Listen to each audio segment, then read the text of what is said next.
Rock and roll is a way of life. It's you can't think of it as just a music form. If you live it, you live it. You wake up in the morning, you be brushing your teeth with it, and you go to bed with it next to your pillow at night. So it's a lifestyle.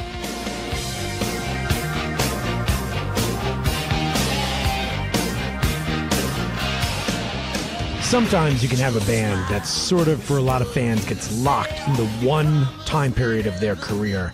And I feel like Bon Jovi is one of those bands. Because let's face it, between 1986 and 1988, you get Slippery When Wet and New Jersey. Two incredible albums.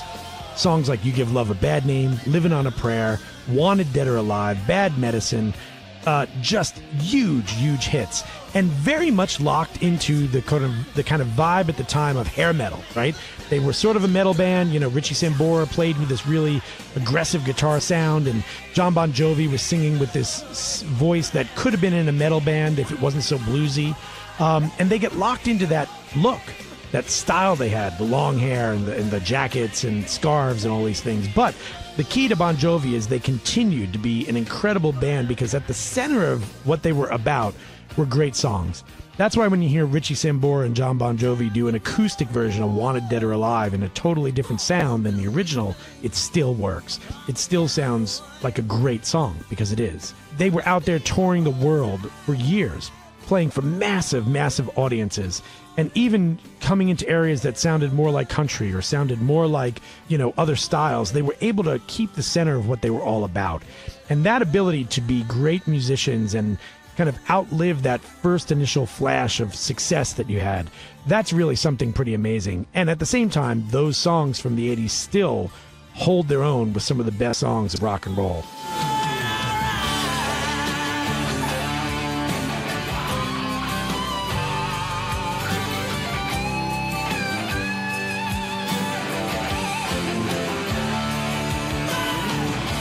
Play rock and roll on stage together, and we have a good time, man. We look at each other, and we're happy to be there, you know?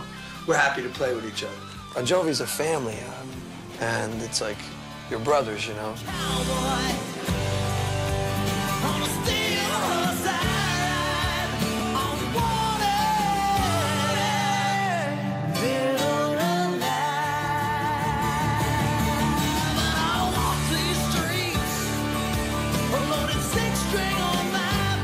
So basically, I thought, if we sold 1 million records, I'd be the happiest kid on earth, and I could get off the ball.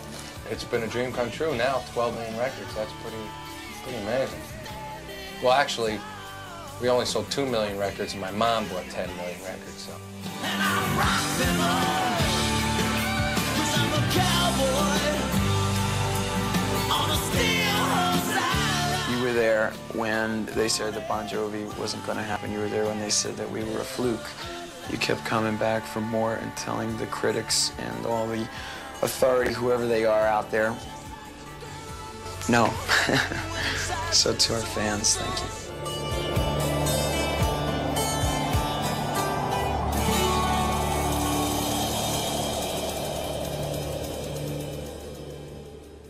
Tonight's induction ceremony will feature the newest class of inductees and special guests and performers who take the stage together, creating unforgettable rock moments.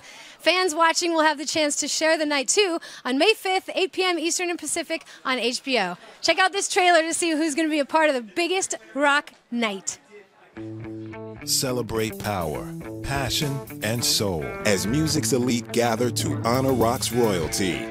Bon Jovi, The Cars, Nina Simone, The Moody Blues, Dire Straits, Sister Rosetta Tharpe.